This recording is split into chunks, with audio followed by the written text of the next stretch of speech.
Do you think that's a minor thing that just would have slipped away in history? That you can control the population by programming the first 6 years of their life? It's a manipulation of people. Who are we? Whatever we've been programmed to be. If I get the first 6 years of programming, I own your life. It's not your choice now, it's unconscious. It'll take you there whether you're paying attention or not. You look at the world and you say, look, am I powerful? Maybe, okay, I'm not so powerful. Boy, there's some very powerful people over there. And then you may say, well, how did they get to be so powerful? They didn't get more powerful. They just took away the power from us. We've been programmed to be disempowered. If I get the first 6 years of programming, I own your life. They knew that. They boasted about it. You think that's a minor thing that just would have slipped away in history?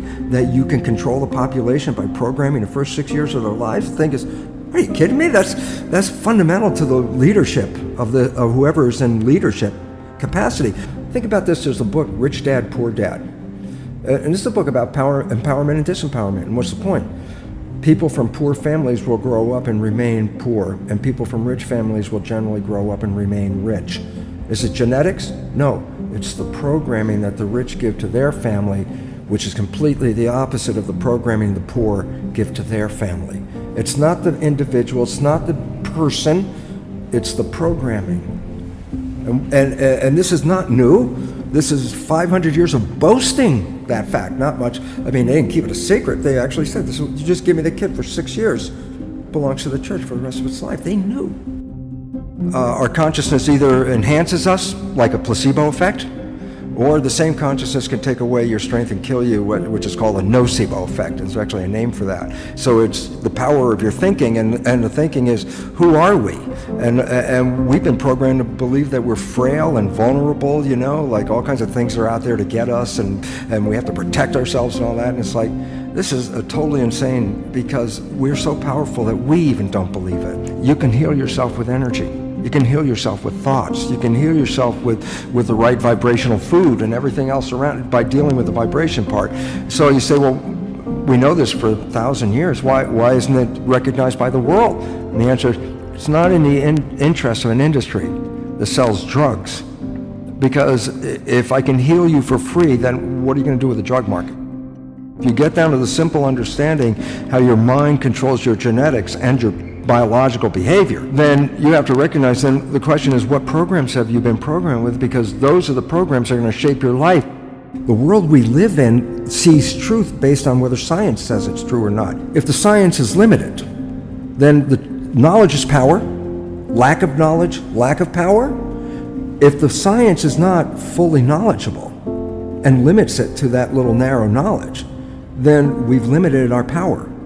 And the fact is, there's new science that undermines all the stuff that you learned in school, all the stuff I taught in medical school. That science is, in the last 15 years, man, is a revolution. And the revolution is the rebels in the front. The old guard is still in the back with the old textbooks with outdated information. It's totally outdated. The Newtonian physicists, the ones that only saw the mechanical material world as real and didn't consider the invisible realm as anything.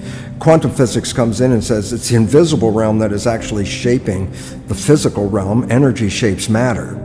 You're a vibration. So first of all, we see ourselves as physical reality, but physical reality is an illusion. Atoms are vibrational units. There is no physicality to it. So you're a vibration. And the significance is, when you get other vibrations that are in harmony with you, that's called constructive interference. That means good vibes. When you find yourself with other people that have the same vibration as you, your energy gets enhanced. It's good vibes. If you find yourself in a threatening environment, the energy gets canceled, and that's why you feel all of a sudden drained, weak. You feel very vulnerable, and it's because you're in an environment where the energy of the environment is not in harmony with who you are. So organisms unconsciously will move to environments that strengthen their vibration. They'll seek it out. That's why we're naturally designed to seek out harmony in the world. That's our intention. The mind has two parts. There's a conscious part and a subconscious part. The conscious part is you, your personal identity. It's creative. It has your wishes and desires. The subconscious part is like a record playback mechanism. It learns experiences, push the button, plays the experiences back. Okay, so now I say, well, okay, our personal drive is our conscious wish and desire. And then I'm going to tell you a fact, and this is a freaky fact. Science has shown that we only run our lives 5% of the time with our conscious mind, our creative mind, the mind with your wishes and what you want out of life. 95% of our life comes from the subconscious automated programs that play when we don't even pay attention. You can drive the car without paying attention. It's an automatic program. You can do your job without paying attention. It's an automatic program. So why is it important? Only 5% of our life comes from what we want. 95% comes from the subconscious programs. And then here's the catch. The first 6 years, you are downloading behavior from your environment. And those become your fundamental programs. You watch your parents, your family, your community. So who are we? Whatever we've been programmed to be. You can change your programs and change your life virtually instantaneously.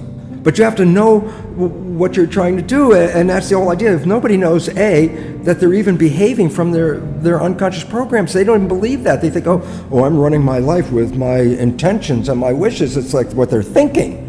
And I say that's 5%. But in my lectures, I say to people, I say, look, I know sometime in your life you had a very close friend, you knew your friend's behavior, and you happen to know your friend's parent. And at some point you may have seen that your friend had some of the same behavior, so you volunteered, you go, you know, Bill, you're just like your dad. And the first guy you back away from is Bill. He's going to go ballistic and say, how can you compare me to my dad? And I tell people, that's so profound a story. For what reason? Here it is. Everyone else can see that Bill behaves like his dad. The only one who doesn't see it is Bill. And we're all Bill, meaning we play behaviors that don't even harmonize with our wishes and desires, but when we play them, we don't see them because they're automatic and unconscious. And then we wonder why our life isn't going where we want it to go, and we didn't realize fundamentally we were the ones that were shooting ourselves in the foot in the first place. And it's because we didn't understand that the control can be controlled by the conscious mind, but when the conscious mind's thinking about stuff, then the default is the subconscious, but the subconscious programmed by other people. But if you reprogram the subconscious mind to have the same beliefs and wishes and desires that your conscious mind has, so that both minds have the same vision and destiny, then there's a honeymoon the rest of your life. It doesn't end then, because you put in your wishes and desires. So even when you're not paying attention, that's when your subconscious is playing. It's still going to play the same wishes and desires that you want in your life anyway. But right now, it plays the programs that you got from other people when you're not paying attention. That's why you lose control over your life. When you grow up in a threatening environment, the fetus will develop bigger arms and legs and a much better hindbrain because this is what's necessary for defense. And we say, look, blacks are great athletes. I say, yeah, look where they all come from. They all come from, essentially an environment that is totally not supportive, which means biologically they have to acquire the ability to fight to survive. So their bodies are designed much healthier in that regard. And this is why we have to recognize biological organisms are designed to be a complement to their environment.